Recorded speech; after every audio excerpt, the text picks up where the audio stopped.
Hello guys, in this video I will be discussing module 4 lesson 2, which is the topic will be Wallis formula. So dito sa Wallis formula, okay, um, it is a type of solving definite integral in terms of this one, yung sine and cosine, 'di ba? So example ng Wallis formula is sine mx cos nx dx. Ang lower limit mo dapat is 0 and ang upper limit mo dapat ay pi over 2. So, every time na makakakita ka ng ganito, na ganitong format, okay, ang equation na gagamitin natin is, kung ganitong format, ang equation na lang, imbis na i-evaluate mo pa to, mag-i-integrate ka pa ng pagkahaba-haba, ito na po yung formula niya. Okay?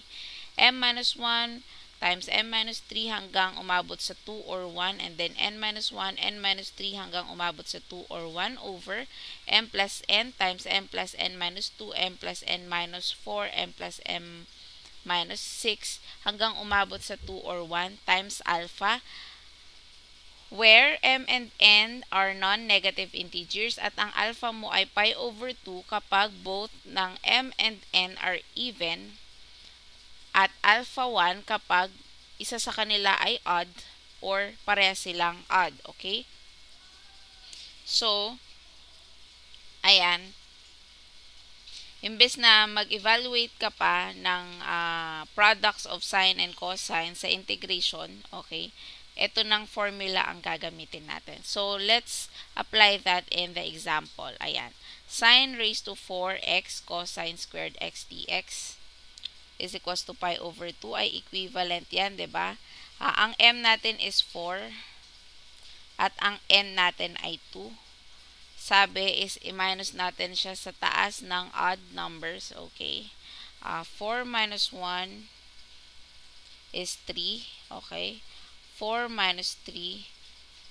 4 minus 1 is 3, 4 minus 3 is 1. Okay, so stop na tayo. Times n na 2. 2 minus 1 is 1. Okay, so stop na tayo. Divided by m plus n, 4 plus 2. Okay, tama ba? Ayan o, okay. And then 4 plus 2 minus 2, 4 plus 2 minus 2, this is 4. 4 plus 2 minus 4, this is 2. So, tama na kasi ang end natin is 2 or 1. Times, ang alpha natin, both ay even, that is multiplied by pi over 2. So, this is 4 minus 1 times 4 minus 3,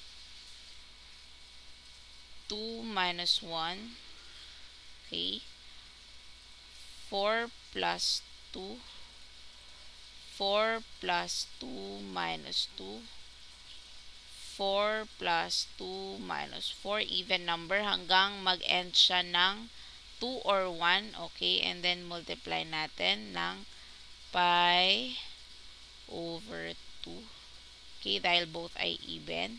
So, that is equivalent to 0.0981 or, okay, ayan. Or, pwede nating, asan na ba yun?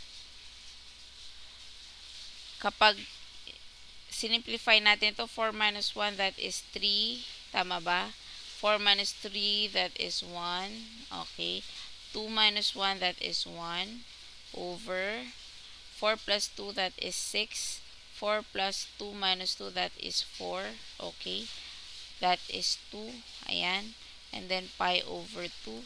So, 3 pi over 6 times 4 times 2 times 2, that is 96. Ayan. So, 3 pi over 96. So, tama ba yung 0.09 yun eh? Ayan. So, parehas lang. Okay. So, this is our final answer. So, ganun lang kasimple, diba? Imbes na integrate mo pa tong products of sine, diba? Meron pa tong transformation. O, tas, pares lang naman yung magiging sagot, pero ito ay shortcut na, okay? So, let's answer the next example. So, paano naman kapag ang M mo is 5, okay? At ang N mo ay 0. So, ganun pa din, walang magbabago. So, paano ulit? 5 minus 1, 5 minus 3, that is 2. So, stop na tayo. Over 5. Kasi 0, diba? So, 5 lang. So, 5 minus 2, that is 3. 5 minus 4, that is 1. So, stop na tayo. Times, dahil add yung isa, so, ang alpha natin ay 1. So, ito ay magiging 5 minus 1, that is 4. 5 minus 3, that is 2. Over 5. 5 minus 2, that is 3. 5 minus 4, that is 1. This is 4 times 2, this is 8. 5 times 3, that is 15. So, this is our final answer. Okay. So, ayan. Ganyan gamitin si Wallis formula. Okay. So, let's proceed. Okay, let's proceed to the next.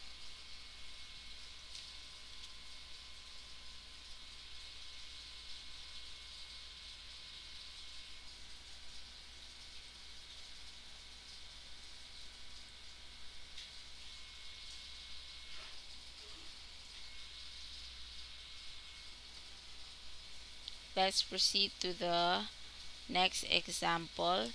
Ayan. Paano naman kapag ang M natin is 0 at ang N natin is 8? Okay, ganun lang din. Wala tayong M, so mag-umpisa tayo sa N. Okay. O, kung makikita nyo, kakaiba siya dahil ito ay 3x at ang limits niya ay pi over 6. Can we directly answer this using the pi formula? Hindi po. Kailangan po natin gawan ng paraan na maging pi over 2 si pi over 6, 'di ba? So, dapat ang limit natin is pi over 2, tama ba? Pero pi over 6 ang given niya. So, gumamit tayo ng factor, okay, na pwedeng maging pi over 2 si pi over 6, okay? So, pi over 2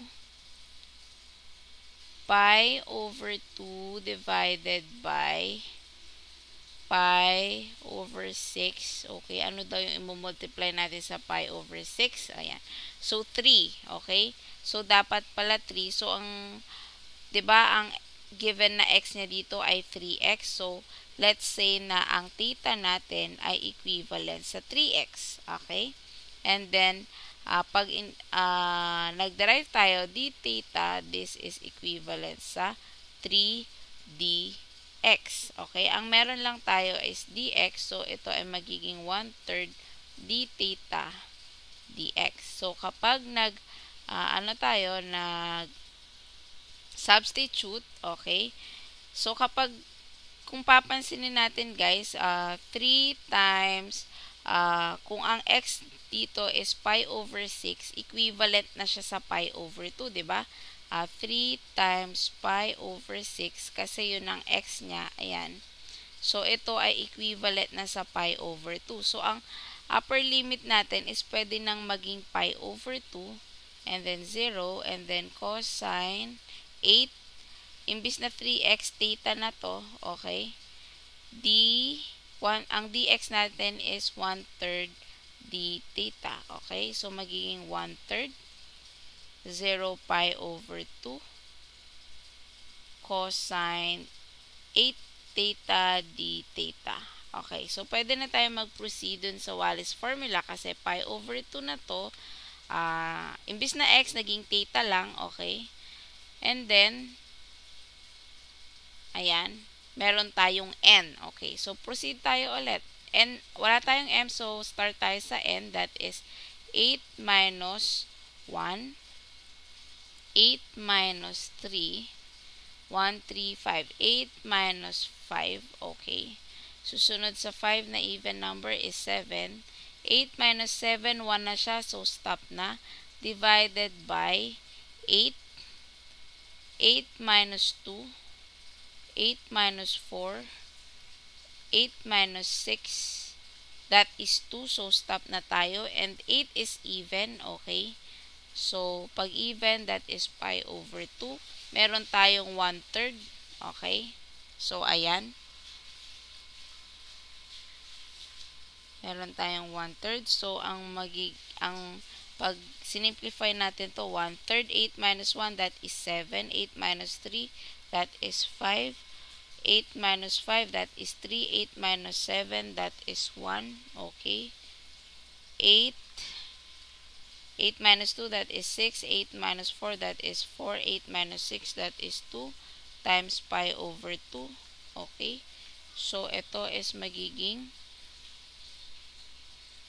1/3 times 7. 7 times 5 times 3 times 1.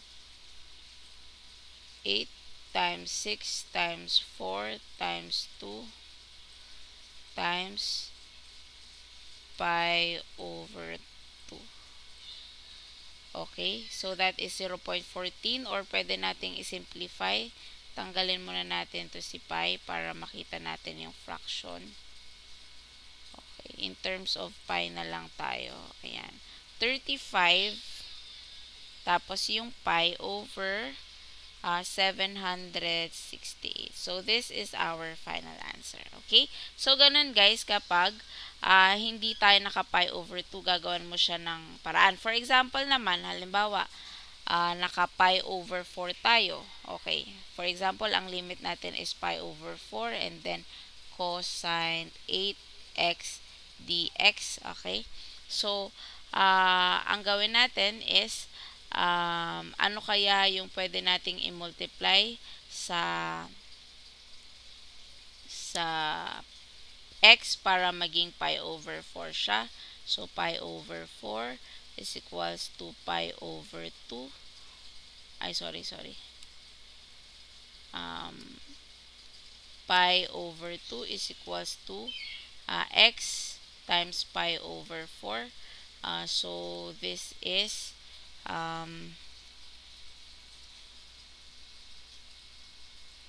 pi over 2 divided by pi over 4. So, that is 2. So, dapat ang x natin ay 2. Okay? So, let's say, ang ano na lang natin is theta is equivalent sa 2x.